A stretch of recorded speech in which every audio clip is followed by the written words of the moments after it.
joining us virtually. For those who weren't able to make it here at Hip Hope today, I'm Wesley Franklin. I'm the Community Impact Director for the American Heart Association right here in Johnston, Iowa. So we're very thankful for you to carve out some time out of your busy day towards the end of the day, but to listen in on a very important topic when we're talking about mental health in our community. But before we jump into all the good stuff, we have an amazing keynote speaker. It's important to direct things to Mr. Bo James, who's the CEO of Hip Hope. He's going to officially kick things off for our conversation for today when we're talking about mental health in our community. So I'm going to turn things to Mr. Bo James. He's going to get things fired up for us tonight. All right, thank you. Absolutely. So, welcome to Hip Hope. We are at Hip Hope headquarters, the Eddie Davis Center. I'm not going to use a microphone, but I'm going to use a microphone, so I think they can hear me online. So, we are here today because 3 years ago, I think it was January, I had a heart attack.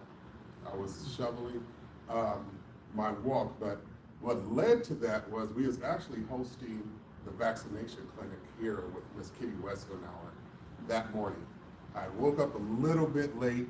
I thought there was only going to be 6 inches on the ground, and when I opened my garage, it was like 13 inches. So I found myself shoveling twice as much snow in half the time. So it took me forever to just carve out maybe a 6x6 block, just so that I could begin to move snow around.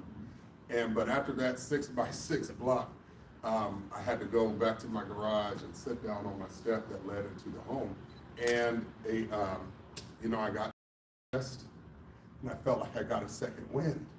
And I got up like Superman, and I knocked out 2/3 of the rest of the driveway in about 10 minutes. That first 6x6 block took me about a half hour, but I knocked the rest of it out in 10 minutes. And I got tired again. I had felt myself getting tired, but I was like, if I got a second wind, I can get a third wind, And went back to sit on my stoop in my garage, and I'm on the top step. Before I do it, I was on the second step. Before I do it, I was on the floor, and I was moaning and groaning, and next thing I knew, I woke up laying on the floor of my living room. I don't know how I got in there, and I was just I was just very uncomfortable. The pains were coming and going with my heart. Now, you couldn't convince me I was having a heart attack. I just thought I was tired. I thought I was tired and out of shape, all right? And before I knew it, man, the ambulance, now keep in mind, I live in Grimes, so I'm like in the middle of nowhere, but these guys got there so quickly, and between the time that I went down and the time that Mercy downtown was so because when I went down, they come, they're doing all the things, spraying and stuff under my tongue and all that. I don't know the technical terms of none of that, but so even when they went to put me in the ambulance, I just laughed because I started thinking about the bill that comes with the ambulance trip. And so I started laughing. I just said, man, we're doing all of this for you all to get me to the hospital and tell me that I'm fat and out of shape, And so once I get into the ambulance, though, maybe 5-10 minutes into the drive, my heart, it really, really, really got it coming. Before I can shift my position or something, it would relieve me for a little while, but now it just, really, really, really got it coming. I remember going, what's going on? And it's like my life froze. That's when I had my moment with God. That's another story. And but next thing I knew,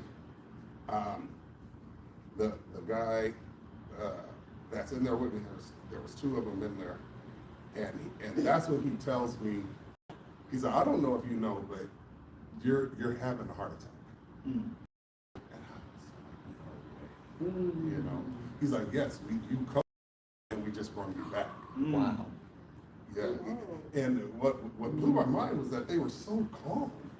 Like, you guys didn't act like he's telling you this just because you might feel some pain in your chest because we had to do CPR.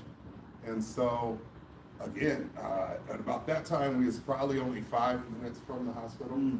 They rushed me right in, straight to the operation room. They put a stent in, so they went through my wrist, put the stent in, and yeah, that's what they told me. I had the widowmaker, 100% blockage, and it was good that everything happened so quickly, and all of that stuff, and yeah, and I even the next day, they moved me from Mercy downtown to Mercy West, and the next day, I'm laying in bed and I'm like, physically, I don't feel like nothing happened. Like I feel like Superman, because they said normally something like that happens, it would do damage to your heart. So they checked the strength of my heart, and they was looking for numbers between 50 and 60. And my heart was at a 61. And my blood is flowing now because they opened up the artery. And so I felt like Hercules, but I just kept reminding. The only thing that kept everything in perspective is like I was just laying there and I was like, Bo James had a heart attack. Bo James, I mean, I've been a world-class athlete, you know, junior Olympic boxing team, all of that stuff. And Bo James had a heart attack, you know. And I didn't know that it ran in my family. My mother, my father, they don't have any problems like that. So I remember just getting a checkup maybe 3-4 months before that. And they asked me, and health at the time, and you know, but later I find out, like going through this, I'm getting calls from the family who's checking on me. Oh, I'm finding out cousin so-and-so did this, auntie so-and-so died of that, I mean, it's all through my family. And between now, I mean, yeah, within a year after that happened to me, I lost 2 cousins to the same, that happened the same thing, but they are gone. We had funerals for them, you know, and so yeah, so I didn't, first and foremost, I did not know that heart attacks and shoveling were a thing. Yeah, and that's what I also found out. Like, right after they got done with my surgery, they said while I was in there, and like the surgery did not take long at all, maybe a half hour, maybe. And they said since I had showed up, they had 2 other people come in, same exact thing, shoveling, and had heart attack. Two other people. So yeah, I would have just paid. We work with kids. I would have had the kids. Yeah, you know what I'm saying? So, yeah. So, needless to say, that we still had our clinic, our clinic for the COVID shots, and but I was only down for a few days, and the worst part was really it wasn't my heart. My heart's been good now. I'm glad to say that now. My cholesterol is normal, whatever that means. Hopefully, means my arteries are clean, but yeah, and like I said, and I love these types of things here. That's why when you guys called, it just made so much sense. And we also, you know, with Hip Hop now, you see our attire and all that stuff. Our new swag has the hopeful heart on it, but that's the reminder to just keep our hearts intact, but really on the healthy side, because our family's been doing this our whole life, and that became pretty natural. But the fried foods and all that also did, and I don't do much of that. Moderation. There you go. Moderation. There you go. And so, but us really spreading this word as often as we possibly can is really part of our mission now. And so we appreciate you, the American Heart Association, and this partnership. Amen to that. Amen. So we're really thankful for Hip Hop, AHA coming together, putting these educational components together, because, and we're thankful for you sharing that story, because more people need to hear that story, because some of the stats that we look at American Heart, We have 350,000 of these cardiac arrest events that happen each year. 350,000 of these cases happen each year. And then the most alarming stat for us, about 7 out of 10 people just don't know what to do in that situation. And providing those compressions, providing the breaths, and you were just calling 911. That's the easiest thing we can do. But in between EMS getting over and taking over, those compressions make a huge difference in that situation. So we're blessed that we can continue this conversation still to this day, so people know what to do in that situation. So we have those more conversations at that dinner table with that loved one going forward. So this is why we're doing these collaborations. Well, we got an action-packed day for us, or evening for us today. So yes, I'm Wes. There's my silly face there. Just kept teeing things up here. Don't laugh too hard now. But we got a big agenda. You know, Bo's going to share his remarks. Yes, we got a nice little overview about what this presentation is about to continue to bring more awareness. So you're probably thinking, okay, Bo shared his personal story. Wes from the American Heart Association is here talking about, yes, heart health, but we're here to talk about mental health. Where does that intertwine in all this? I tell everybody, all that is all interconnected. When we talk about heart health, mental health, all those components are very key. Couple little facts here. My team knows I'm a stats guy. I love to kind of set the tone leading to our keynote speaker tonight. About 1 in 5 U.S. adults experience mental health challenges each year. 1 out of 5. When we look at our youth, 6 to 17 years of age, 1 out of 6 experience some kind of mental health disorder each year.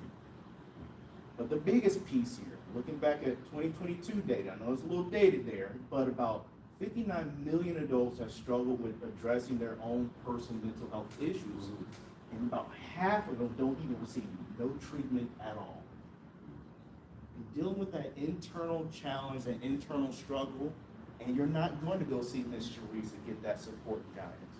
Or go hang out with Bo to figure out what can I do to figure out, keep things moving in the right direction. If I'm dealing with some of the issues at school, at home, where's my safe haven so I can have that conversation with that friend, that loved one, that old uncle that can come and pull me to the side like, hey, we need to sit down and talk.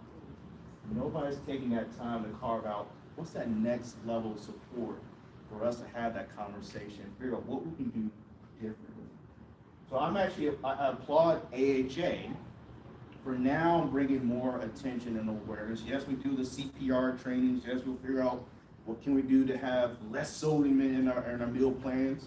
But I tell you what, seeing that mental health piece pop up a little bit more so with American Heart Association is pretty powerful. So we've been doing a lot more conversations, and you'll probably see a little bit more videos tying into some of the challenge with mental health through our day-to-day lives. So here's a cute little video, just kind of put more attention and awareness of why we're here tonight.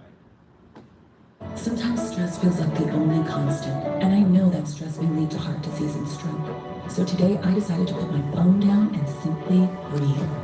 I'm focusing on what I can control, putting little moments into me time to help my mind, heart, and body.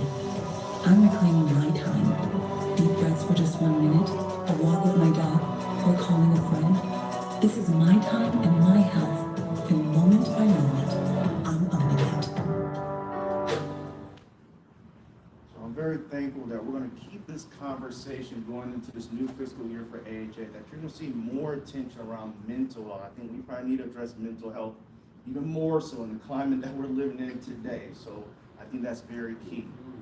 So that leads me to my introduction of Ms. Cheries Dupee. I got a nice little message here. So I want you to welcome our speaker today, and that is Ms. Cheries. She is a licensed mental health therapist based right here in Iowa, and a proud graduate of Grandview University with a master's degree in mental health counseling. So she's gonna preach the good word on this tonight.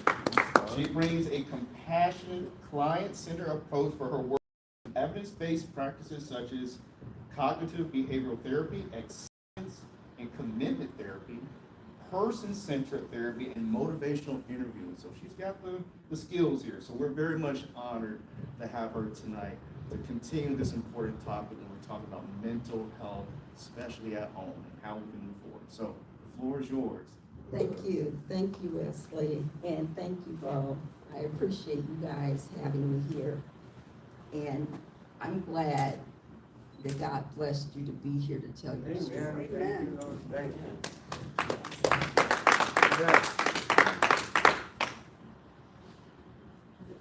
Okay. All right.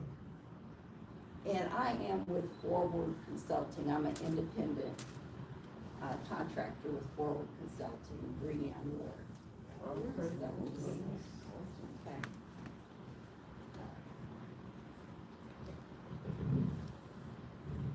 When I was asked about doing this presentation, trauma was the first thing that came to mind, because it's so, we see it all the time now. And I named it The Shadows of Trauma, the Unfinished Business of Generational Trauma, because that's something that we don't talk about a lot. And so we're gonna kind of really get into it. And just as a disclaimer, I may talk about some things that could be triggering. So just to let you guys know. The key concepts I'm gonna go over here is adverse childhood experiences, or ACEs. How many people are familiar with that? Okay, a lot of you guys are familiar with that, great. And this is, for our folks virtually, ACEs, these are traumatic experiences that happen before the age of 18. So birth to 17 years old, okay? And then I wanna highlight The Body Keeps the Score. That's a book, it's been around for a long time, but basically it talks about the things that go on in our body. A lot of it comes from the trauma. A lot of it comes from trauma that our parents experienced before we were born. Okay? So there's trauma there, even if you didn't directly experience it. It's coming through the gene pool. So we'll get into that, and then more into the intergenerational trauma studies. What are ACEs? Again, these are stressful traumatic events that happen before the age of 18, experiencing abuse, emotional, physical, or sexual abuse, neglect, not having enough food, care, or emotional support, growing up in a home with challenges such as substance abuse, mental illness, domestic violence, and losing a parent through separation, divorce, or death. And this kind of shows it even more. The physical abuse, sexual abuse. If there was a person in the home that had mental illness, domestic violence, separation, divorce, death, emotional abuse, incarcerated adult caregiver, substance abuse, adult caregiver, emotional neglect, physical neglect. And I worked at a middle school for the past 2 years as a mediator. So these were 6th graders, 6th through 8th grade. And I saw firsthand what this trauma looked like. Okay? Because a lot of times kids will act out and teachers don't know what to do with them. The staff, they're afraid for the parents to come up to the school a lot of times because they don't know what the parents are gonna say. But we don't know if little Johnny is even having breakfast at home.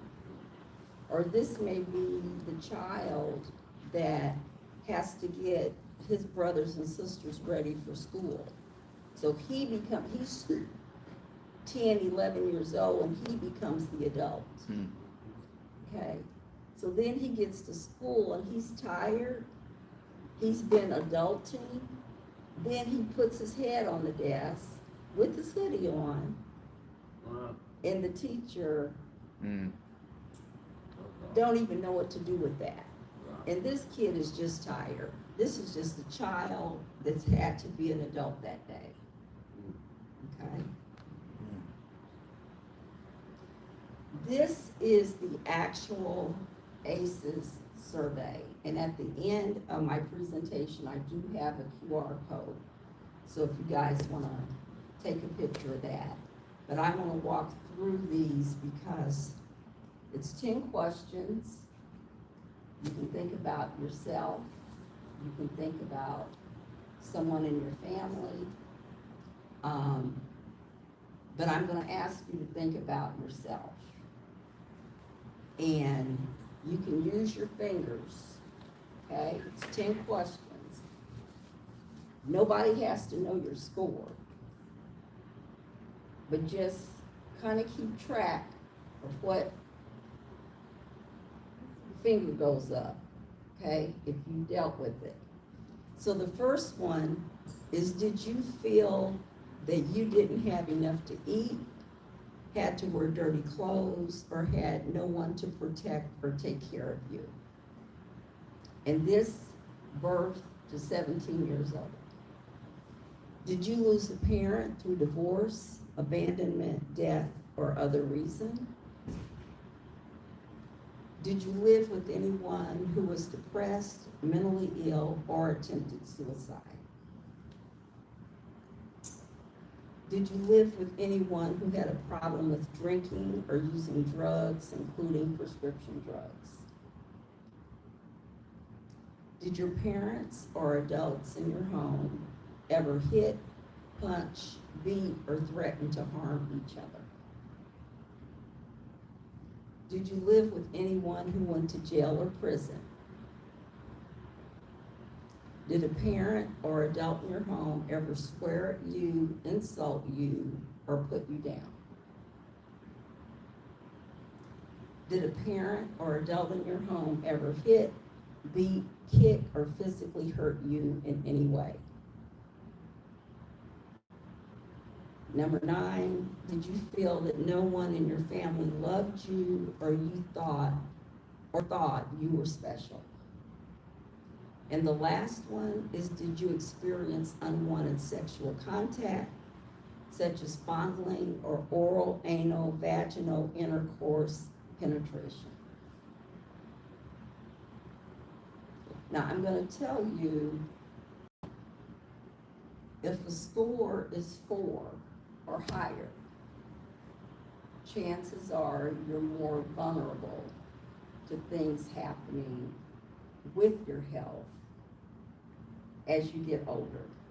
And especially when it's not taken care of, when you're not getting the mental health help that you need, or the physical help that you need, okay?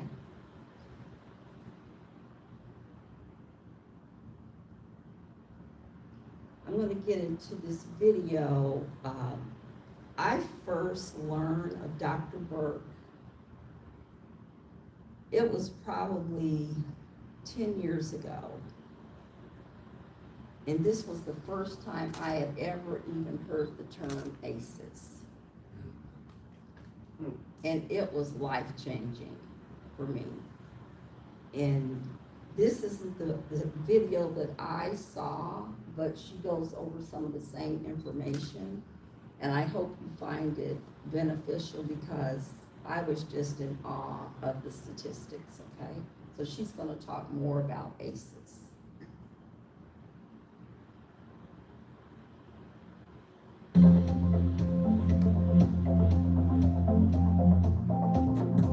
The term ACEs stands for Adverse Childhood Experiences, and these are stressful or traumatic experiences that happen in childhood that can increase the risk for significant health, mental health and behavioral consequences later in life. They really come from a big landmark research study that was done by the CDC at Kaiser now more than 20 years ago, in which they asked adults about their history of 10 categories of adverse childhood experiences, and these include physical, emotional, or sexual abuse, physical or emotional neglect, or growing up in a household where a parent experienced mental illness, substance dependence, incarceration, where there was parental separation or divorce, or intimate partner violence. What they found was, number one, ACEs are super common, and number two, that there's this really significant effect. So there's a direct, what we call a dose-response relationship between adverse childhood experiences and some of the most significant and serious health conditions that are facing Americans today. 2/3 of individuals had experienced at least one, and 1 in 8 folks had experienced 4 or more. When we talk about how many of us have experienced ACEs, what we see is that ACEs impact every community, every demographic group, but it impacts our vulnerable communities in a disproportionate level. The big surprise about the ACE study was that for someone with 4 more ACEs, their risk of heart disease was double, right? For stroke and cancer and liver disease and diabetes, even autoimmune disease. And a lot of these things are things that we didn't kind of traditionally or intuitively associate with childhood trauma. But now we can use this science to understand actually what happens in our brains and bodies when we're exposed to trauma or adversity, and especially in childhood. The toxic stress response actually refers to the prolonged activation of our body's stress response, the release of all those stress hormones like adrenaline and cortisol and all of those things that go along with our stress response, and then also the ways in which that affects our bodies. Children are especially vulnerable to this repeated activation of the stress response because their brains and bodies are just developing. So high doses of adversity in children actually changes the way their brains develop.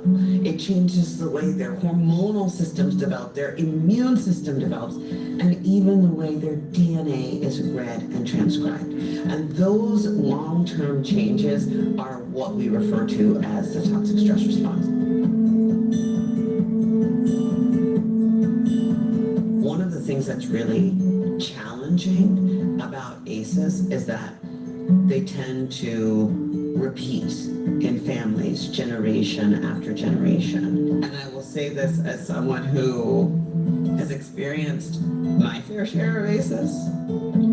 Understanding how that might be impacting me and being able to recognize that, for me, is really the key for being able to do things differently.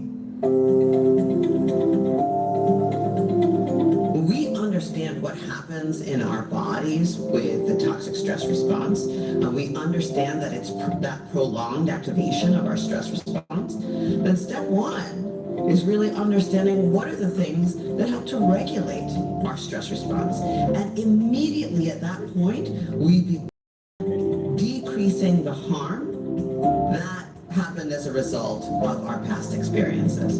So things like mindfulness, right? Meditation, spending time in nature, mental health interventions, regular exercise, nutritional strategies, and my favorite, healthy relationships.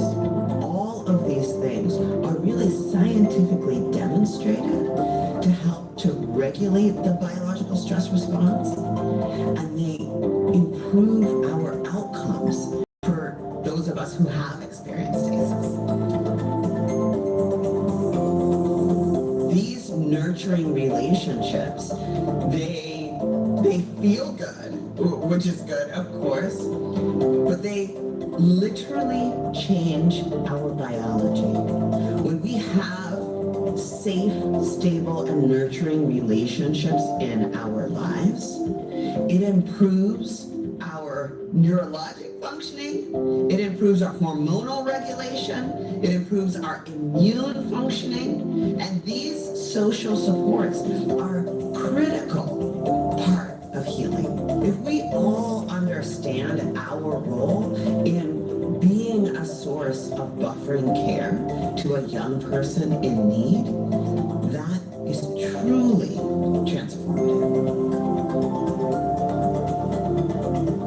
ACEs Aware is a first-in-the-nation effort to train our healthcare providers how to screen for adverse childhood experiences and how to respond in an evidence-based, trauma-informed way that helps to improve outcomes for children and adults. ACEs are not destiny. Even if someone has experienced significant ACEs, it does not mean that they are absolutely going to have these negative outcomes. Recognizing our ACEs requires us to recognize our vulnerability. And that can be really scary.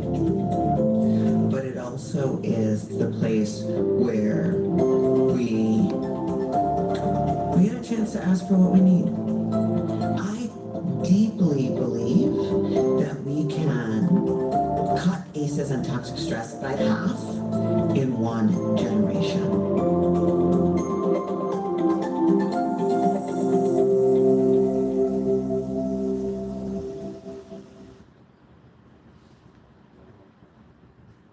What did you guys think about that? Wow. Something to think about.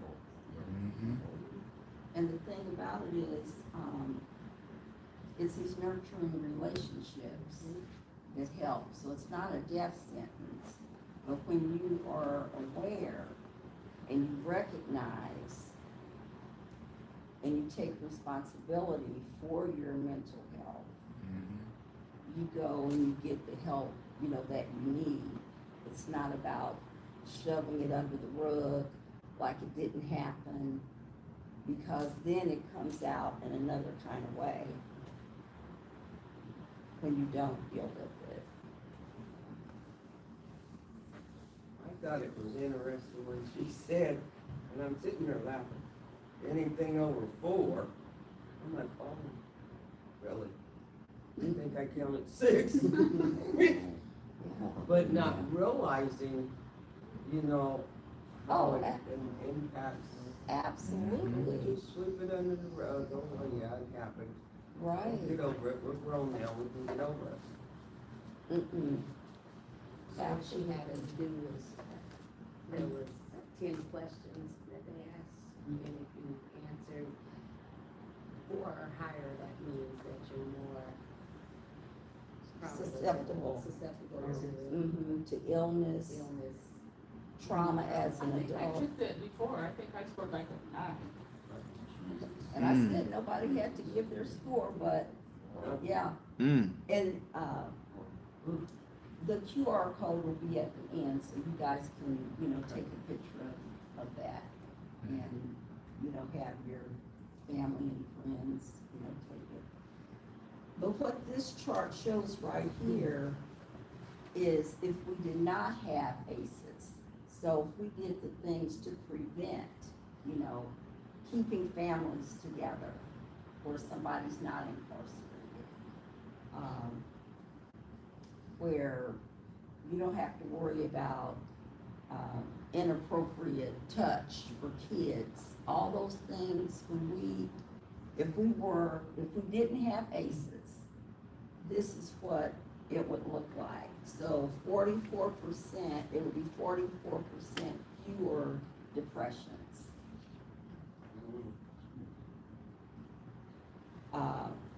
Pulmonary disease, 27%, asthma, 24%, kidney disease, 16%, coronary artery disease, 13%, health risk behaviors, drinking, heavy drinking and smoking, 33% on the drinking, on the smoking, and 24% less for the drinking. So people that have the ACEs, they're more vulnerable, and so when it's not dealt with, and then they become adults, they may get into the drugs and the alcohol because they're just trying to make it go away. Okay? And then the social economic challenges. You've gone through all this, now you're unemployed. So it's just a chain reaction when it's not dealt with, or when you don't know about it, just when you don't even know about it. And here's a quote from Dr. Monte. It says, "Trauma is a psychic injury lodged into our nervous system, mind, and body, lasting long past the originating incident. It is a constellation of hardships composed of the wound itself and the residual burdens."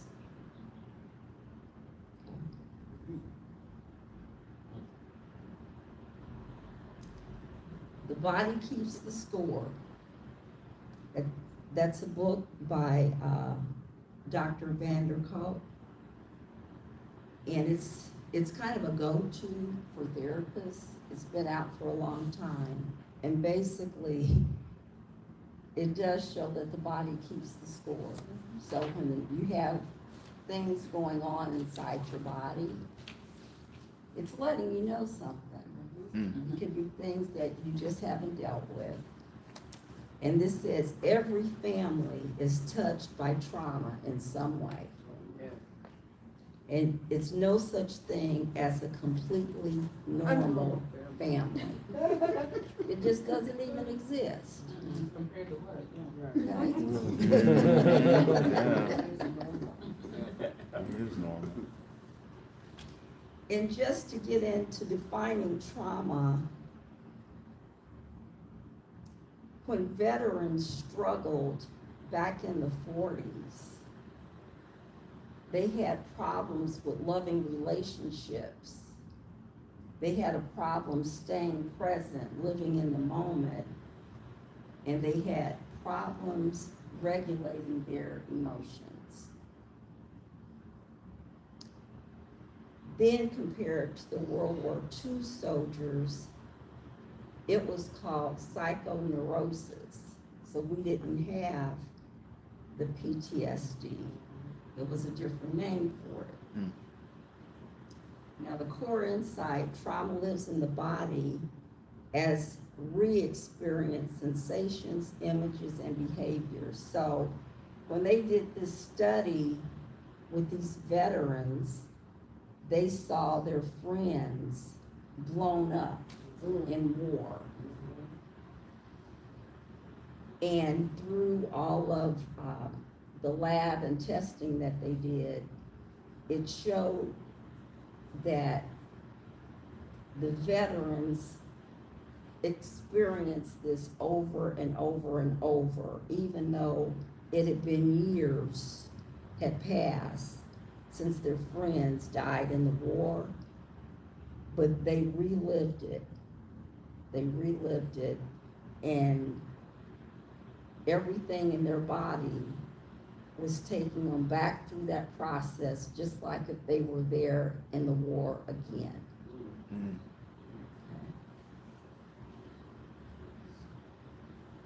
So later in the 80s, the early 80s, the term post-traumatic stress disorder came out. And it wasn't just for veterans. It was for women that had been raped. It was for other traumatic illnesses that had happened to people. And they re-experienced it over and over and over.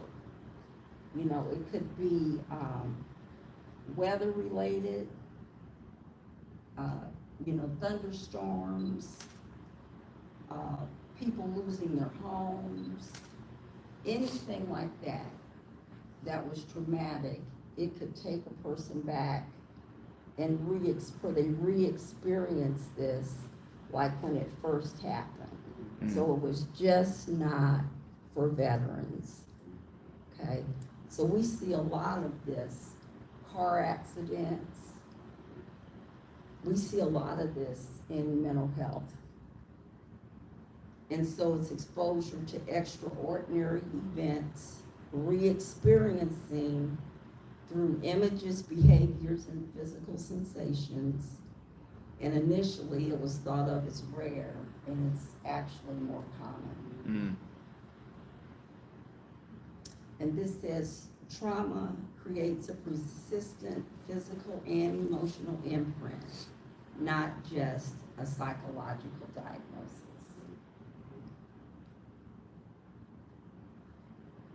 The lingering effects of trauma, hyperactivity to mild stressors. So, and this would be like road rage. You know, somebody cut in front of you, it's like, this person must be having a bad day, or they need to hurry up and get to work, and it's no big deal to some people, but some people, it's a big deal. And it's like, wow, why did they react like that over this? So we never know what someone has gone through. We don't know anybody's trauma. So, you know, as therapists, we want to create a safe space for everybody, because you don't know a person's lived experience. So a person could be having a bad day, and maybe you wouldn't react the way they're reacting, but you don't know where they come from. It could be a trigger situation that takes them back to their childhood. Because I know I've worked in places before, and it's like, whoa, what's wrong with this person today, you know? But learning and knowing what I know now, it's like, I don't know that person's fired. I don't know where they come from. You know? That's why you gotta watch your mouth. That's Because right. You just don't know. You just say, oh, I didn't mean anything, or I was just, you don't know You don't what it know. took for that person to walk through the door. And then you just say Hello? something really that you think is nothing. And that could just be their last straw, you know? That could be it. Yeah, that could be it. Mhm.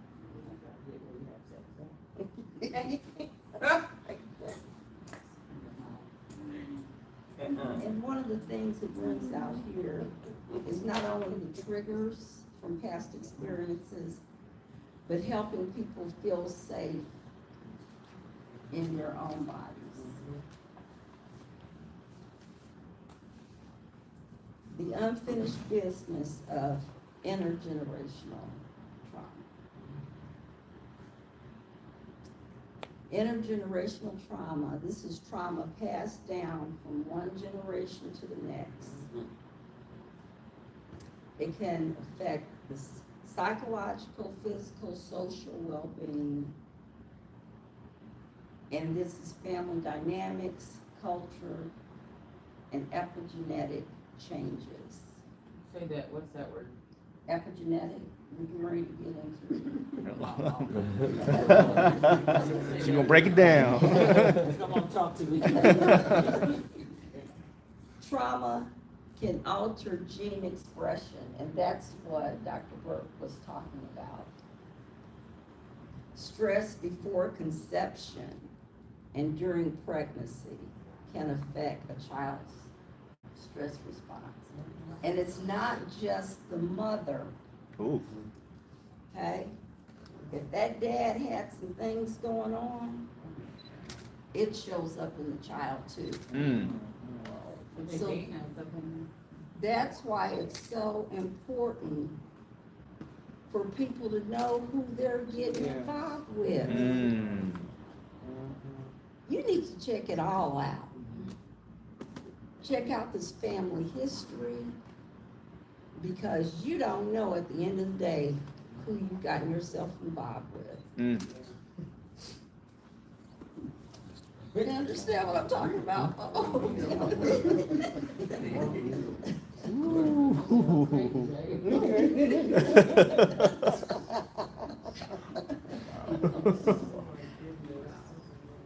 And it shows mental health risk in offspring. Children of trauma survivors show higher risk of anxiety, depression, PTSD-like symptoms.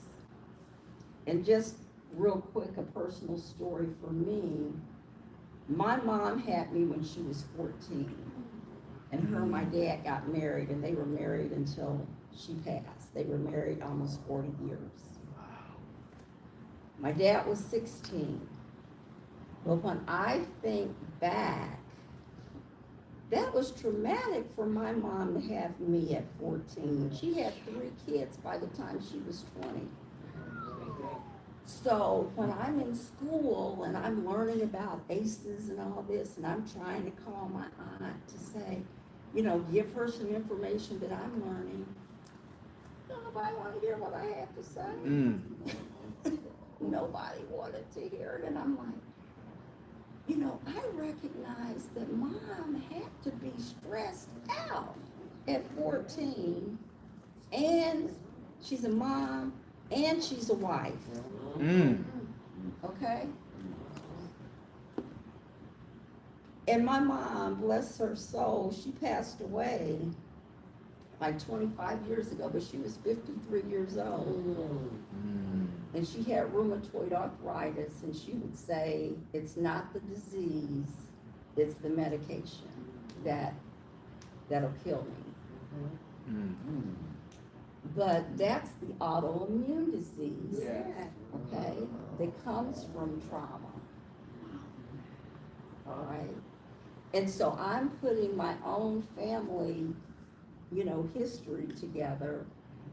And so I'm excited to let my family know they're not interested in what I have to say, okay? But it just makes, it made me pause, and I think it makes other therapists pause, because they teach us in school to always look at our own stuff. That's the only way you can help somebody else, is to know what your own stuff is, okay? But yeah, I think about that, because my mom was very young, Mm. and so that had to be very traumatic for her. Yeah, I think my grandma was 13 when she had my dad. Yeah. Yes, absolutely. Babies adulting. Babies adulting. And this is what I was talking about before, even without direct exposure to trauma. Okay? The physical health effects, intergenerational trauma linked to higher risk of cardiovascular disease and chronic illness. Prenatal stress plays a major role.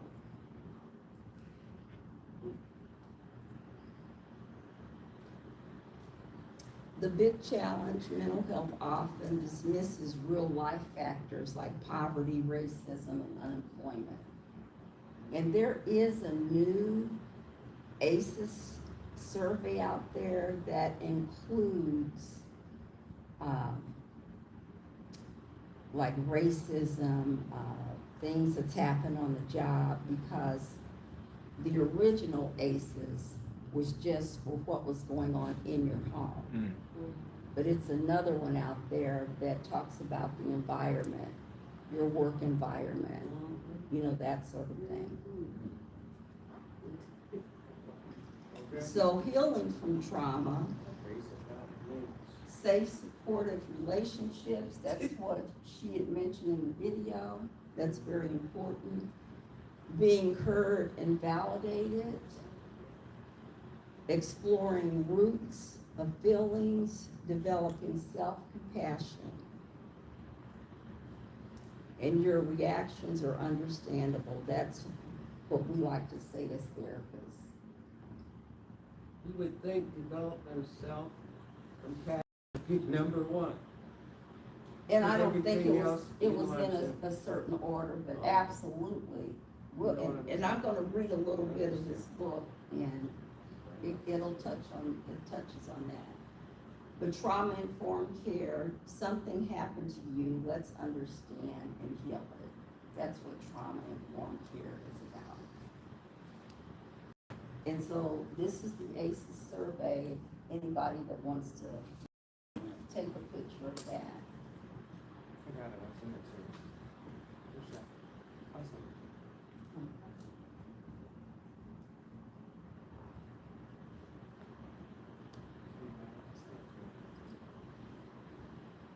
And you can Google it as well. And this is just my information. I'm on Psychology Today. So. But if we have time, it's a little bit more, I call it the bonus round I want to talk about. It's still with the trauma, okay? Can you guys hear me without? Yes. Without this, okay. You can need a mic. Okay. All right, thank you. Some of you may know Dr. Rosina Bakari. She was here this past weekend. And so I went and got her book and just haven't put it down. And it's called 7 Exits. Leave behind what no longer serves you.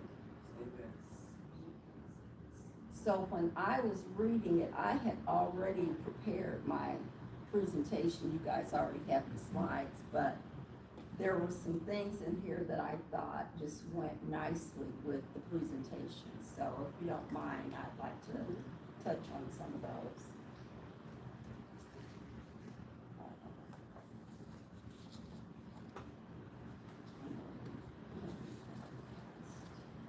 I'm gonna go over what she called,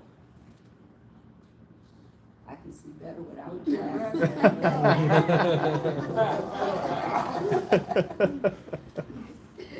But she calls the 7 exits. And she talks about this residing in your comfort zone. You may reside in your comfort zone short-term for short-term security, but often it leads to long-term dissatisfaction. And here are the 7 exits. Hyper-ego, the need to perform and prove your worth. So when we talk about ACEs and trauma, when you become an adult, these are some of the things that you may have challenges with. So you may be always trying to prove yourself to somebody because you were the child that had to prove yourself when you were 8, okay? Silence and secrecy, the burden of hiding your truth to make others comfortable.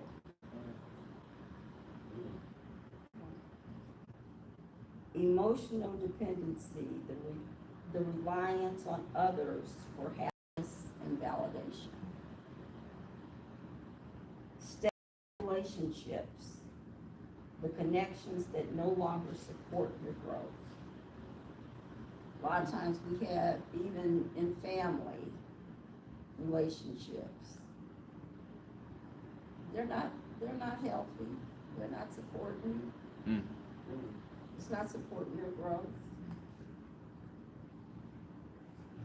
Complacency, the illusion of safety and staying where you don't belong. Say that again. Complacency, the illusion of safety and staying where you don't belong.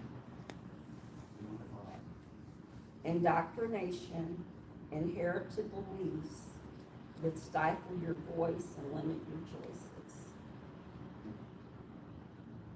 And the last one is passion and purpose, the constant pursuit of something instead of embracing joy. Okay, that part. And there's another piece in here. I won't read all of these, it's 10 of them, but I'll touch on some of them. So she talks about the seeds.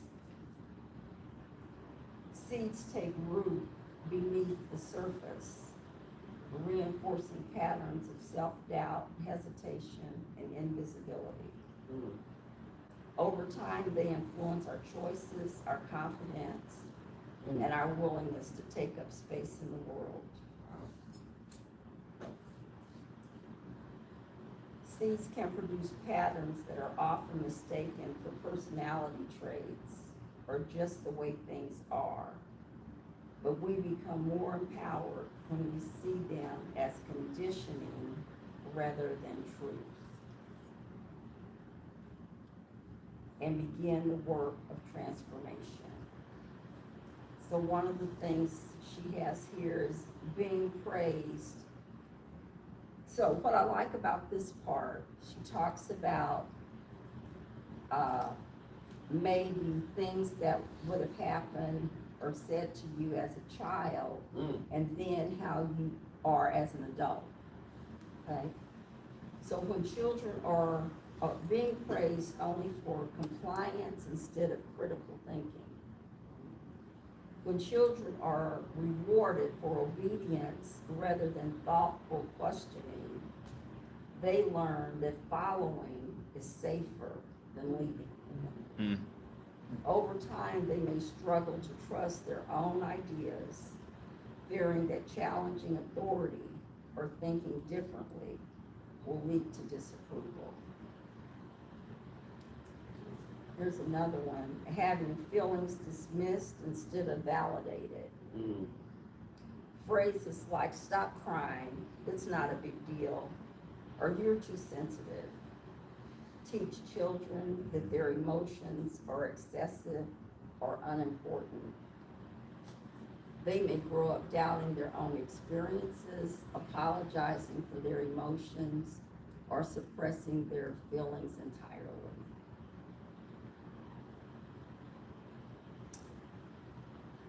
Learning that their needs come second or last.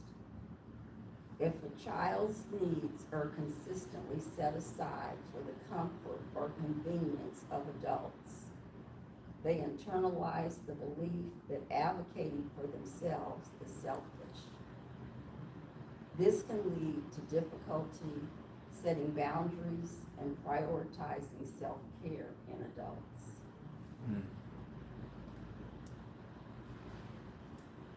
Being punished for failure. When mistakes are met with shame instead of guidance, children become afraid to take risks. As adults, they continue to play small, avoiding challenges for fear of making a mistake, rather than seeing failure as a tool for growth. And then I'll close on this final note. And she talks about self-definition. Self-definition should consider all your experiences and background without them being determinants. Your race, gender, orientation, sexual preference, religion, political affiliation, socioeconomic status, or birth heritage only influences how you perceive and are received in the world. Ultimately, how you are determined to show up in the world should support your vision of your future, not the circumstances of your past. Define yourself by your power, not your problems, by your character, not your characteristics. Your power lies within self-knowledge, self-compassion, self-discipline, self-regulation, self-confidence, and self-definition. Okay. So hopefully this will, inspire you. Like I said, this book just kind of went along with what I was speaking on, with trauma. But it's some good information in here. And I'm here to answer any questions you guys have. Thank you.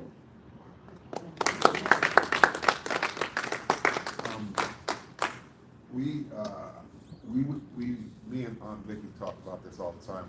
We did summer programs more than 10 years ago.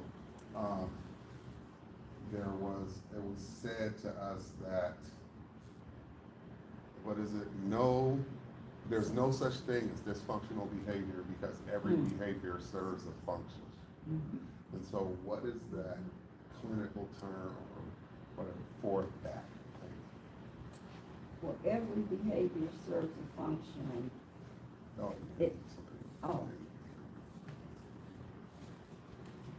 Every behavior serves a function, and that makes me think of from the kids that I talked about in middle school. They would just come and act out. But the function of them acting out was because of what they were experiencing at home. And so a lot of times we can look at a child and think, they're just bad. I mean, just kind of write them off.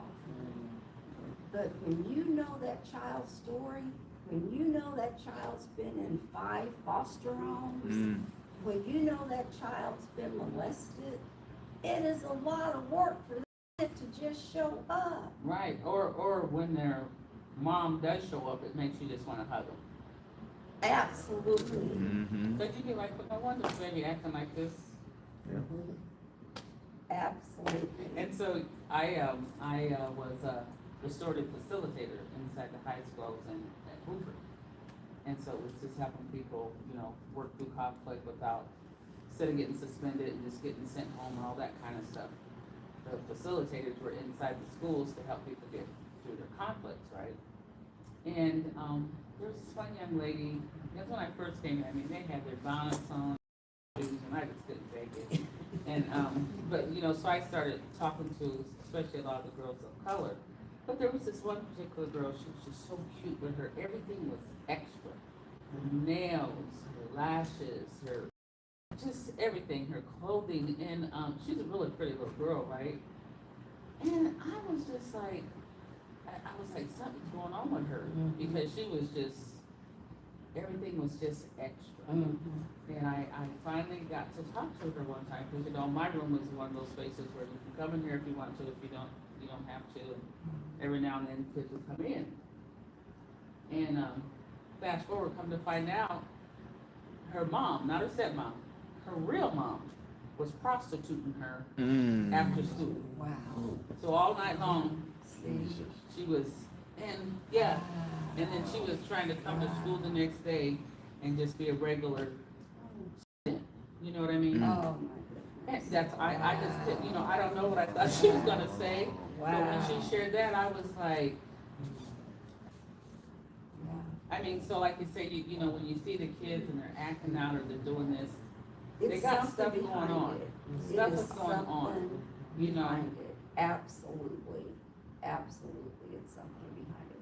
I am gonna start a program. It's gonna be an online program for teen girls. I did do some programming at Johnston Middle School a few years ago and at East. Matter of fact, I was at East when they had that shooting. Not physically there, right?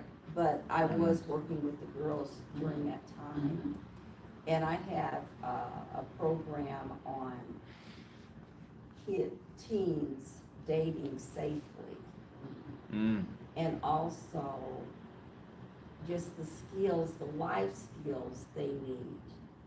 Because they're gonna repeat what they see at home. That's why we talk about generational trauma. So if they've seen domestic violence, they get a boyfriend, he knocks her around a little bit, she thinks that's love because that's what she's seeing Right. at home, okay? See, and I was a domestic survivor, right?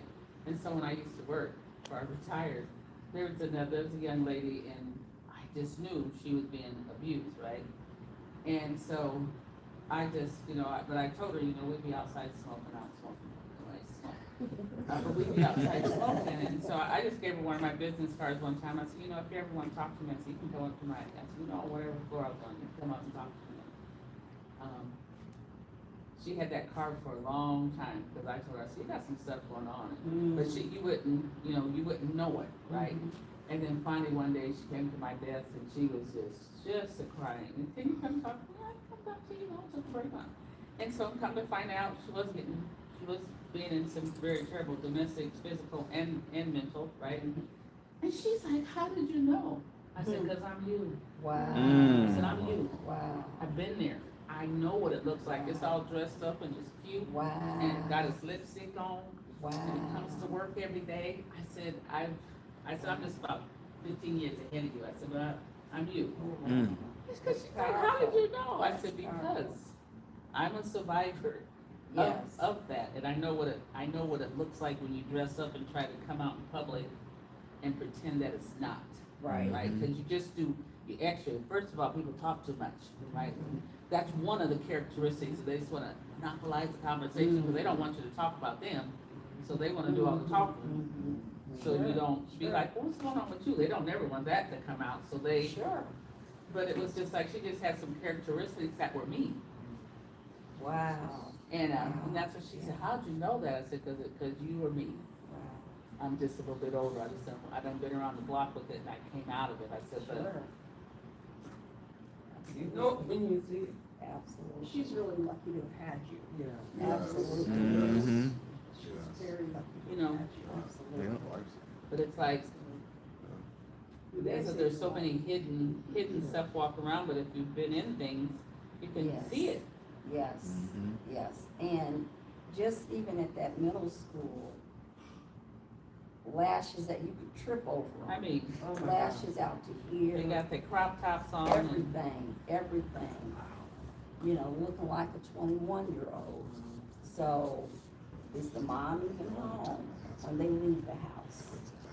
So I want to be able to get into these things, and my There was a program's girl going to at be school. across the Her United parents States. weren't even here. They were in Africa. Because they were getting ready for the prom, and there's an agency that just gives the girls dresses and stuff like that. Oh, you yeah. know. And so when they would come into the study, I'm like, who's all going to the prom and everything? And she just pretty not going. I'm like, well, because they have to sign a permission slip, right? Well, nobody signed a permission slip because her parents were in Africa. Oh.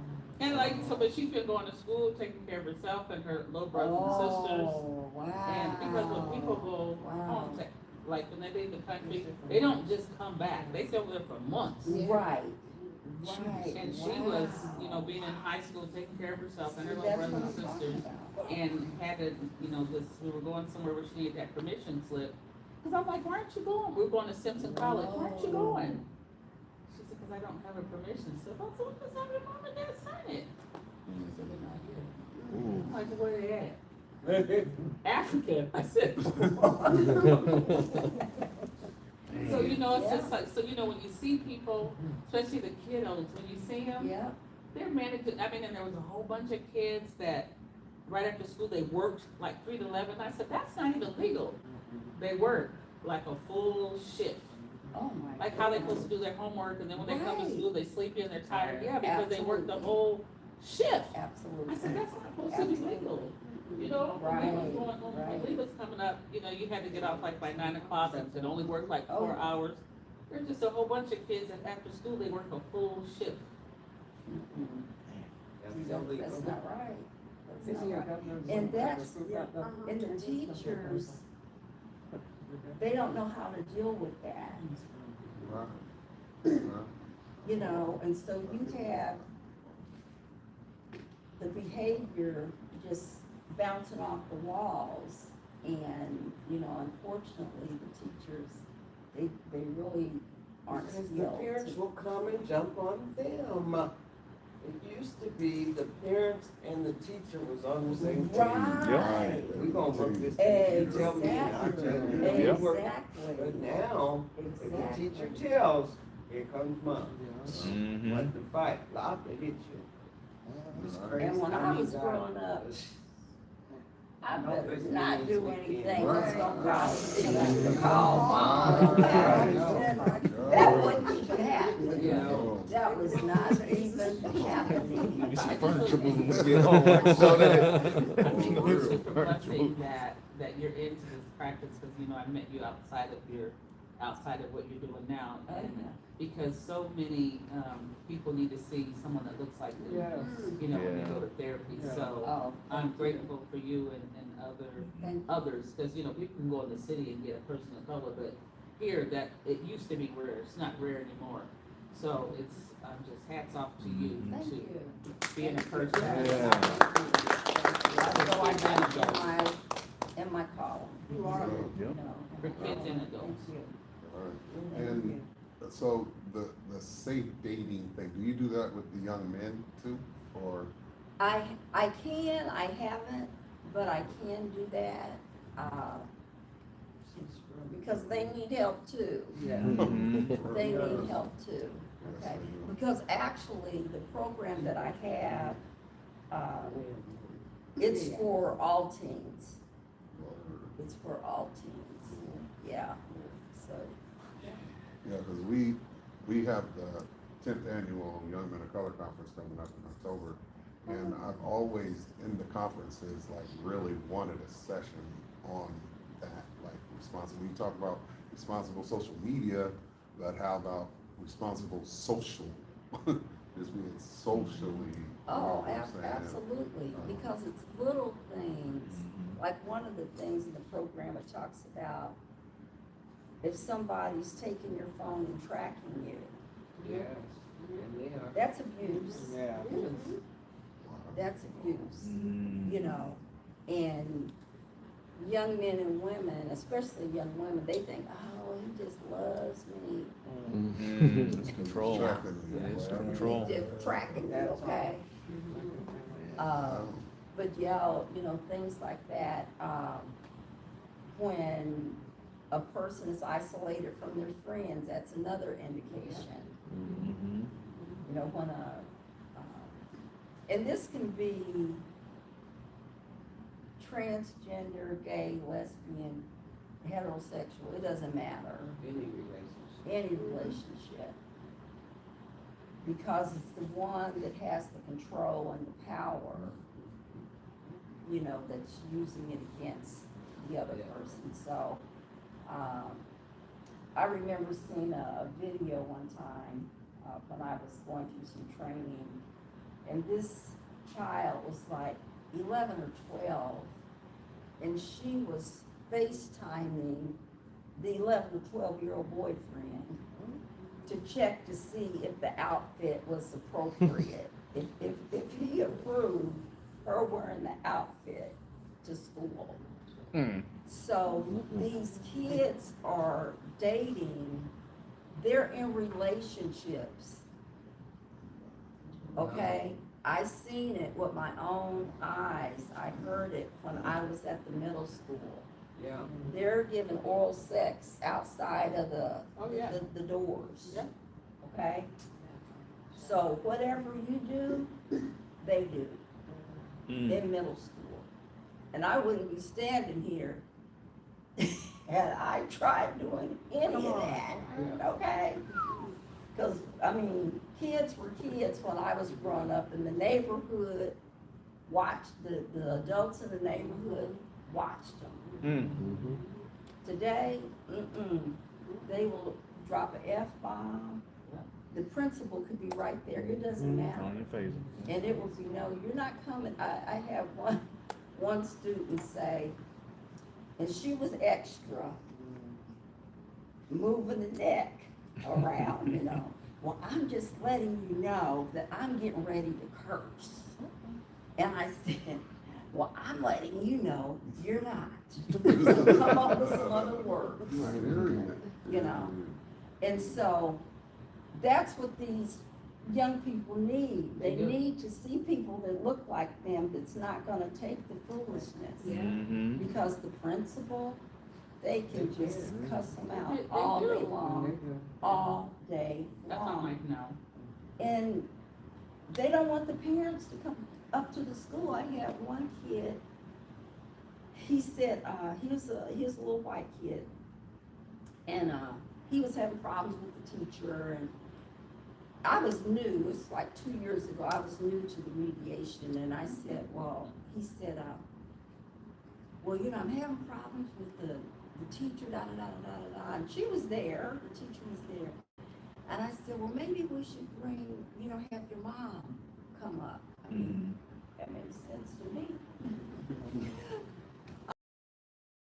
Coordinator, he said, oh, no, Cheries, we're not having the mom come up. We're gonna put him in another classroom. Okay?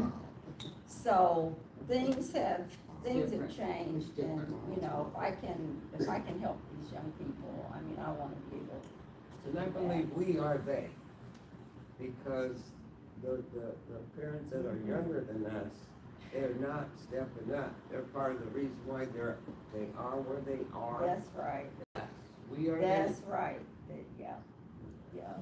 You know, it's funny.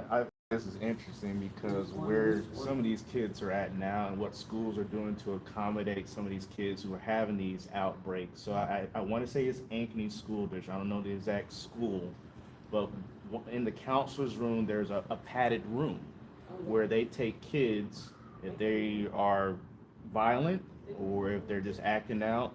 They are hauled into this closed off room, like a psychiatric ward, for them to follow through or whatever until they calm down. And a significant amount of money is poured into these closed off rooms for them to have their antics, and once they calm down, they can come on out. And just think Yeah, about yeah, what they're in it, that yeah. does. Yeah. Just mentally, Which- think about that- what that does to a Yeah. child. Yep. Okay? Yeah, Just To think me, about what yeah, that I've does. never heard anything like that. that's like putting them in the hole in elementary. Public school, yeah. Yep. That's, Wow. that's Or they'll make a space So are you in in that the room schools now? to learn. I have so many clients, I couldn't do it this year. Yeah, yeah. So Yeah, I'm because not with in her, there. No. restorative facilities, there was like. That's when you just send them wanna be home, like and in then every school, get the parents involved. and they took them So out. when you're dealing with these issues, kids who Well, might have been and working the now- night shift, and then Because teachers Let's like Talk. Put 'em in that was room. they this freak out program because that I was you know, working with. that's how they're trying to accommodate And, that.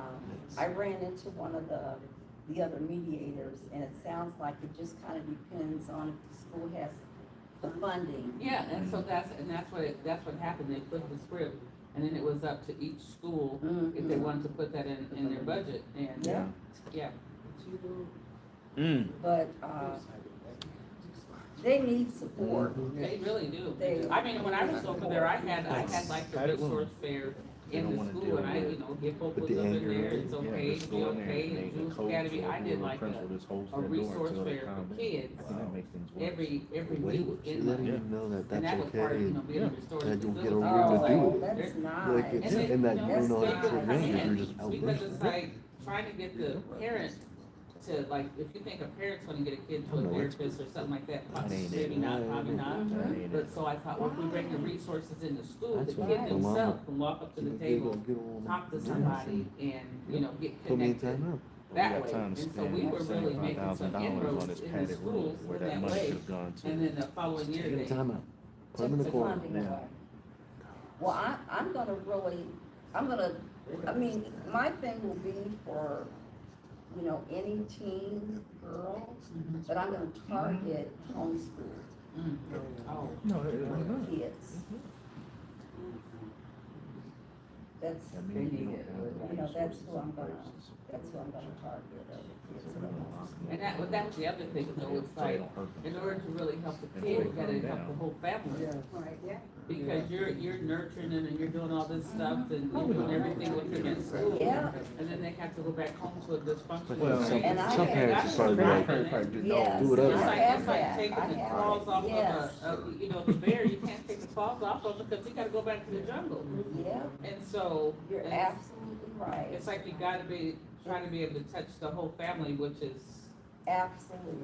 That's when first Because started it's a addressing the family problem, we were just letting them do it. They're never gonna learn. Yeah, the Yeah. family wasn't dysfunctional.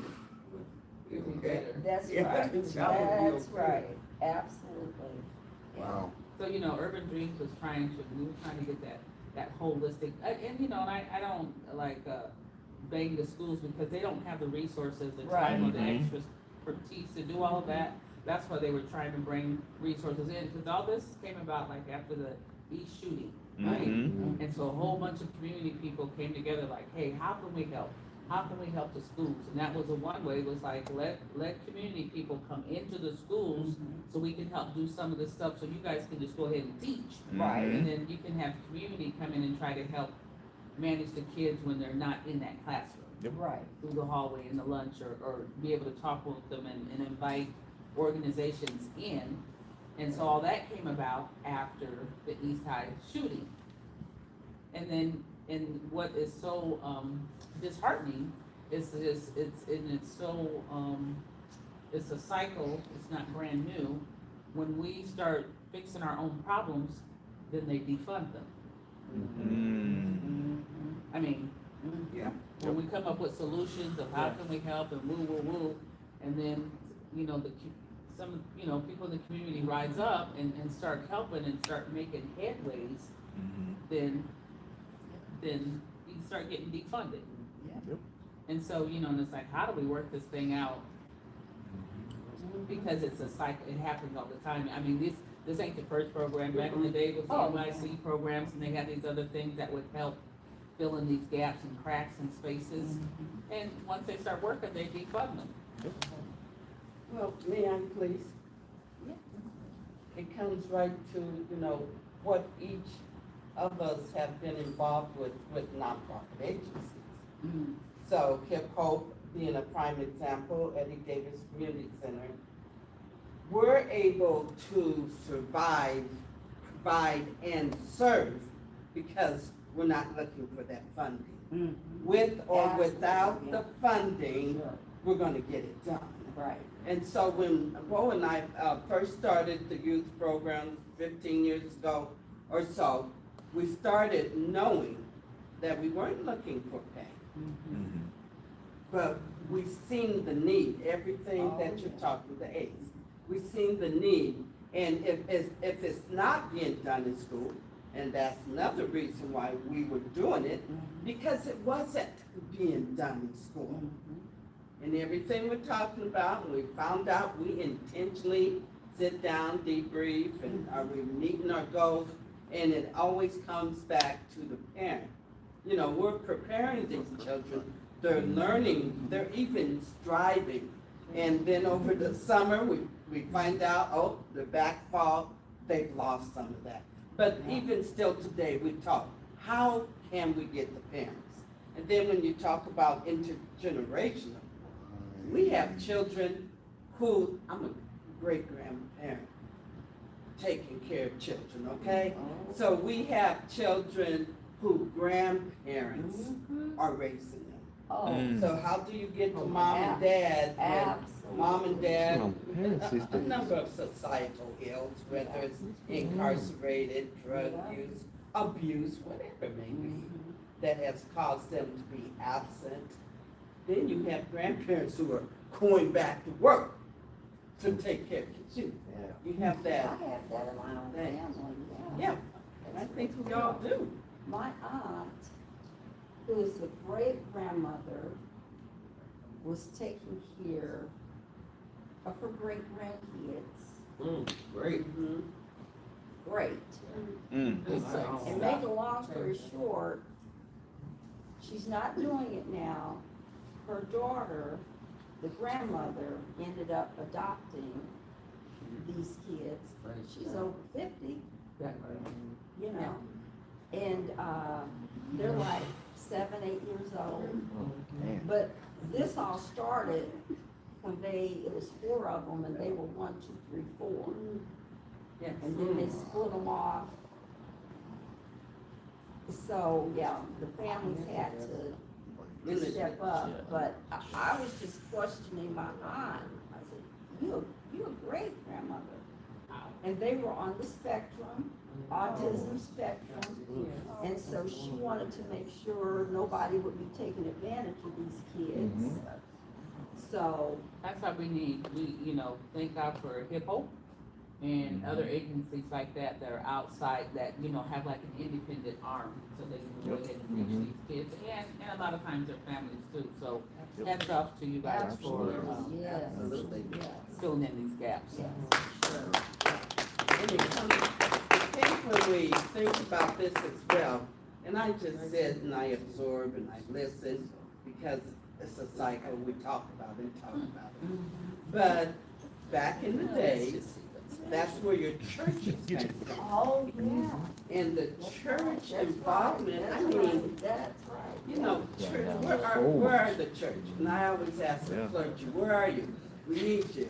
We need you to step up. We need you to talk. We need you to be there. Just show up sometimes. So, what You're so right. we're finding sometimes society's expecting schools to do, first of all, no, that's not the teacher's responsibility to parent. Absolutely. And then at the same time, who's gonna do it? So, of course, we grew up in the village. Every old person on the street raised us. Better not, I can recall playing baseball, and I was caught cursing. I was 9, 10 years old. And Granny Perkins came out, Vicky Lynn, get on home, hit me upside my head. So I'm walking home, 2 or 3 blocks crying. Then Aunt Bertie said, honey, why you crying? And I tell her, and she might say, and get on home. So I'm just saying, like Valerie. Yes. The clergy and the church, that void is missing. Yeah. We need it now. Yeah. This is a new day. And this administration, you got to call and, just join together. I think all the organizations, the Greeks, the Divine Nine, all of us, we have a road ahead. And Paul, thank you for doing That it. is the village, is the community centers Yes. with the nonprofit organization, with the Divine Nine, with the school, with the neighbors, and so, yeah. Absolutely. So, wow. They're trying I to mean- stop us by defunding, but we don't really get paid. Exactly. Yeah, because this has to, we always say, we're going to because we got to.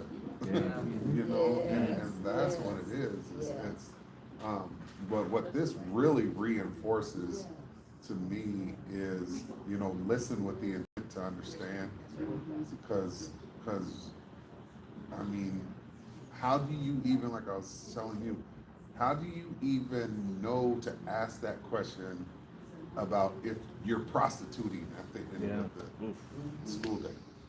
Or if you're working, you don't even know to. I remember we did a project. It was a simple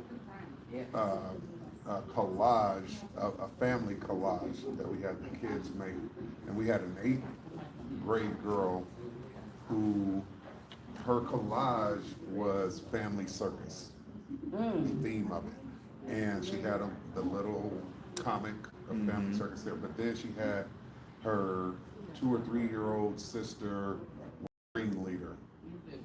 The animals in the cages were the rest of her siblings. The clowns were all of her mom's boyfriends. Oh. And then her mother was on a unicycle juggling on a tightrope, and then she said, "Notice, no net." So she overstood like her mother's situation. Yeah. And again, I remember looking at this and like, we are extracting so much that I would not have known to ask about. Right. I mean, and then you don't ask a lot of this stuff because you don't want to be too invasive, you know, and so it's, you know, so dealing with what you don't know is the hardest part, you know. And then you have HIPAA when we go into the schools. We're working with kids, and then all of a sudden a kid gets triggered. And I go back to administration, like, you should have told me that they had these types of issues, and but they can't. Yeah. So this is ice skating uphill. Oh, yeah. We did. Well, she didn't hear it to Mr. Courtney. Oh, yeah, we was talking when we was working with the kids in the summer program, we had them do family collages. From magazines. Yeah, so they took, papers. yeah, right, and this 8th grade girl, she did a collage, and the theme was family circus. And so she had the little family circus thing in there, and then she had a 2-3-year-old sister was the ringleader. The animals in the cages were her siblings, and all the clowns were her mom's boyfriends. And her mom's on the tightrope with a unicycle juggling, and she said, "Notice no net." The other thing that blew my mind about that was we was probably 4 or 5 weeks into the program, and I didn't realize probably 60% of the kids were her siblings because they looked all dynamically different. Some of them had good hair, some of them had nappy hair, some of them was real. One of them looked straight African, and she was half black, half white. You know what I mean? And so, but had we not did that project, I would not have figured out that happened because mom was running through all these clowns. You know what I mean? So you don't know what you don't know, because I was telling them, how do you get to a point where you find out that the girl's prostituting after school? You know what I'm saying? How do you know, Because, so. you know, you gotta have that, Jeez. you gotta have relationship, you gotta have that level of trust. And so, And teachers don't have time to They don't have- it's every not even student their in the job. class, right? They don't have time. Yes. they only got like 45 minutes to teach 20-something plus kids. Right. They don't. Right. Like Yeah, Ricky said, They when want we to were care, but they can't. yeah, They can't. exactly. And Exactly. they're not trained. No. Right, yeah, that's They went that to school trauma for informed education, they went to school for care and all English or that. math, they didn't go to Right. school to be a therapist. Yes. You know what I mean? Can I say another? That's why they need the community group to be able to come in Yes. to the Yes. school, Yes. so the kids can have some direct contact. Because once school gets out, it's a whole nother world. Yeah. Mhm. And if But I if may, they can, if you can tap into them while they're in school and knowing that they can touch and connect with somebody that they can trust, that can talk to them while they're at school, it's a game changer. if I may share along with that experience, like what was saying, 3 or 4 weeks into our program, then with the collage, and here you're coming up. One thing that we were not prepared for was to see all of the activity and the trauma that was going on in the family, but also we weren't prepared to deal with it. We knew about it. Right. Now, what are you gonna do? Like you said at the beginning, some of these things may trigger some memories. So what we were fortunate enough to do, we had an elder, and Victor was, I don't know, in his 70s, but he had practiced as a psychologist. And he would sit right here and watch the group, Just observe. and he could just observe them and then tell us. We had this one child that always disrupted. And so, as soon as he disrupt, almost like go to the corner. You go into the kitchen where all the old folks was and sit at the table, and they talk to you about how you could be better. Well, what we found out is all you needed was a hug. So when we found that out, we said when he gets ready to act up, and he gets up and, hitting other kids doing that, to him and hug Give him a hug. and that cut him off, just like that. If you know, and I know I'm singing to the choir, but if you don't know, look up the benefits of hugs. Hugs are powerful. Yes, they are. Powerful. And when I was at the school, the kids would come up and hug me too. So, I mean, they're just kind of, I kind of knew. But I was gonna mention one way to get through is to have them draw. Yeah. That's why, well, like, we primarily was set up, I come from the music industry. Oh, okay. But I don't know My why. answer to everything was either music or poetry, right? Okay. And then from that collage that we seen, that's when we said, oh, we need to let them do other expressions. Because some of them will express them. That's literally why our studios are called Articulate Expressed I Studios. love it. I love It's that, made for yes. them, so now we set it up, they wanna do videos, they wanna do podcasts. I mean, when my daughter was in junior high school, she went to, what's that, Urbandale Junior High? And the year that she was there, it's just like a whole string, I mean, it's like a spirit got into that school. A bunch of kids committed suicide. Oh, my goodness. And so, thank God, the school was really hypersensitive about that. And they called us because they found an Instagram account that said, teenage suicide with my daughter's picture on it. Yeah, and so, yeah, they, like, yeah, when Riley was in Urbandale, the school, there was a string of suicides that happened that year. And then, the school called us, and because they found an Instagram account with Riley, and it was called Teenage Suicide, and it was Riley's face on it. Get out. Oh, yeah, and so they called her into the office and all that stuff, and she's like, no, I'm being cyberbullied, and da-da-da-da. Then they checked the IP address. She really set that account up. And when Who set it up? my your daughter daughter? really, Okay. she really set it up. Yeah, she ended up at Mercy and all that stuff. And this is my stepdaughter. And ultimately, she told us that she did do it, and she did it for the attention of her biological father. But also, I mean, it when I look back at it too, it was almost like it had become a trend in her school. There was at least 3 or 4 kids that had committed suicide. You know what I mean? And so, yeah, so these challenges that these kids are facing and all that stuff are really, really real. And again, I just wish we had a way as service providers and things like that to not get around the HIPAA thing, but be worked into the HIPAA thing. You know what I'm saying? Because if we don't know, how do we, you know what I'm saying? Like, because, you want to set the tone when they walk in the door. You know what I mean? So, and if you don't know, you can get off on the wrong foot with a kid and never make it better, never be able to build the trust, because most of them expect you to be the mind reader and pick up on them. Now, does your organization have mandatory reporting? Okay, I'm not, but we do. okay. I Yeah. can't, because They're not gonna Okay.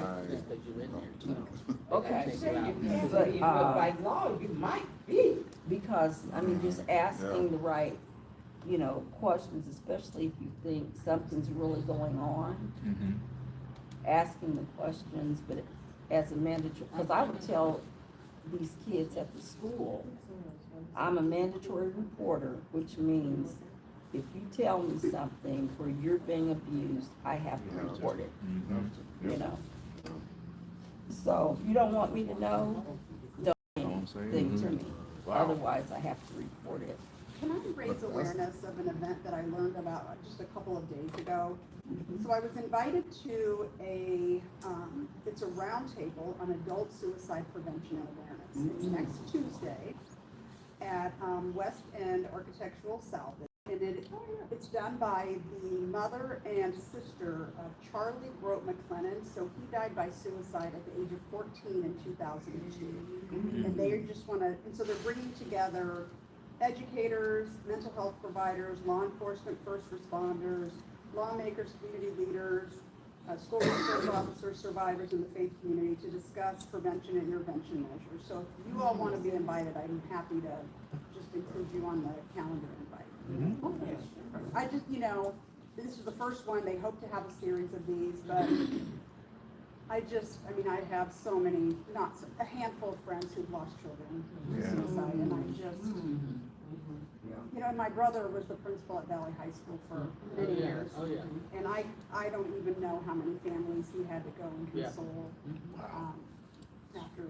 Yeah, my grandkids up there. Yeah, so he's still in the district, but he's not from anymore, so. But I did tell him and I invited him, so, and I also invited Dr. Roberts, and then a couple of people from Blank and the mental health area, so, because I work for you in Moines. Yeah, so, that's why we gotta keep talking about it, keep inviting. 6 to 7, hold on. Next Tuesday. 6 to 7:30 on Tuesday. Next Tuesday, 6 to 7:30. What's that over there under the bridge? It's at West, it's right over, it's at West End Salvage. You know where the Des Moines Social Club was? It's just kind of kitty corner from that. I mean, yeah. You know where Bubba's is? If you continue down the street from Bubba's and make a left, it's right there. Okay. Yeah. And it's West End. West End, if you give me Next your to, email, I can. that's the white. Can I You just, send it to me, I probably got my email. I do, I have. That's the white. Okay, Yeah. perfect. That's Yeah, not that'll right. be perfect. So, Perfect. Yeah. well, I tell you what, I know it's gonna be about 7:30. I know y'all probably wanna get home. But this is beautiful. This is good conversation. This is what this is all intended for, is to plant a seed, bring a great expert on let's give another So I'm very excited to keep these conversations going, continue to collaborate with Hip Hop. We already kind of started to figure out what else can we do to bring some more good conversations to the community. So I applaud you all for coming out tonight, join the refreshments, listen to a great presentation. But let's continue to have more of these conversations. What can we do to bring mental health back as the forefront? Because let's be real, we probably hit some of these issues and didn't want to bring them to light. That stat that I shared earlier, 50% of people just don't want to deal with it. Just think we're just going to keep our head down and keep moving forward. We don't know what the ripple effect that might bring, especially as we learn that it's a generational issue that gets transferred on down. So let's kind of definitely stop it and figure out what we do more and have more conversations about it. So I'll hand up. I just wanted to say that when we met with the young men, remember we met with Deshaun and Paulson, and they said, why don't we just talk? Yeah. I mean, if we say, let's have a session on mental health, let's talk. Let's talk. Each time we come together, let's talk, because there is a lot of things that we're all dealing with. And we've gotta, start now, coming together, let's talk. Have some Through outlets, that connection. healthy outlets. Just call it, let's talk. I have a suggestion. I just want to drop a little nugget on people. My concern still is, how do you get the parents in? We have a difficult time. I'm a mentee of Barbara Long and Evelyn K. Davis. Back in the days, all you had to do was feed us.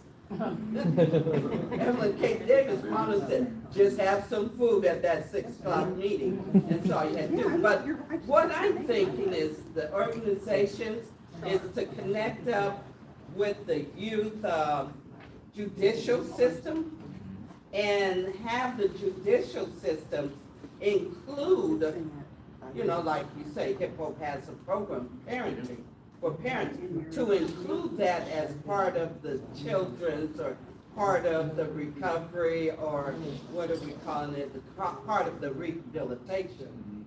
And so, but have your name there where the courts, because that's all the courts have to do, and the judges have to do, POs, whoever they are, is just saying you have to go to this program. And I think that way you can get the parents safety.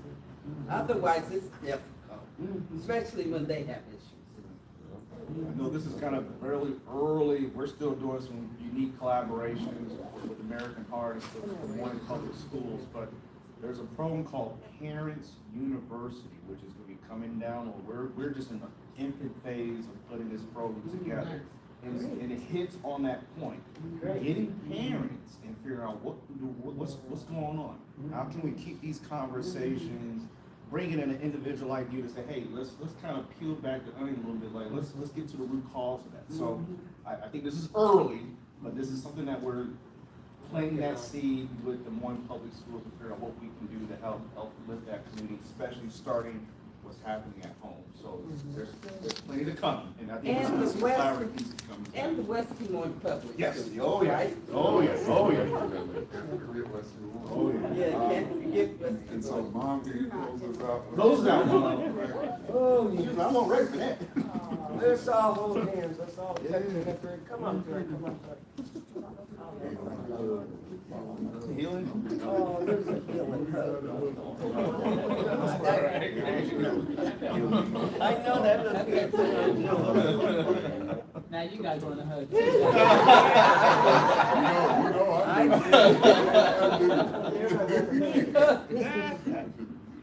Ooh, Father God, in the name of Jesus, we come this evening just to say thank you. Thank you for this day, thank you for this hour. Thank you, God, for that Sister Cheries shared with us this evening. Help us to not only be hearers, but also doers. Lead and guide us. Thank you for this relationship. Thank you for this connection. Let this not be the last time that we come together. There's work to be done, and each one reach one, so that the children, all the families, the whole world, they need some solid guidance. So Lord, lead and guide us. Lead us home safely. And again, thank you for your help. Thank you for your heart. Thank you for Sister Cheries and all of us this together this evening. Bless us. And it wouldn't be official hip hop if we didn't do the Lord. Would you lead everyone in the pledge right now?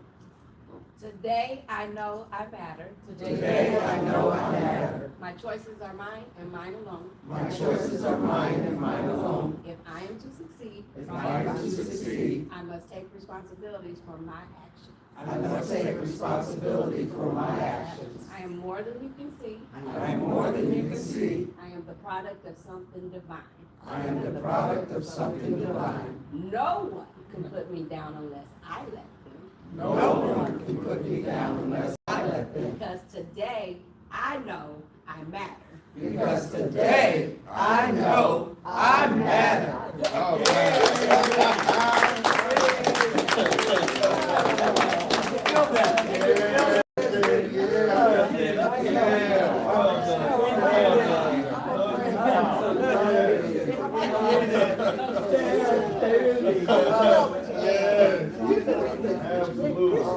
I've been working with the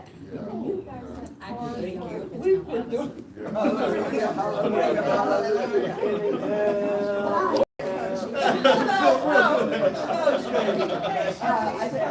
Okay, y'all, we're done. I don't know how this gonna turn out, bro. How do I stop it?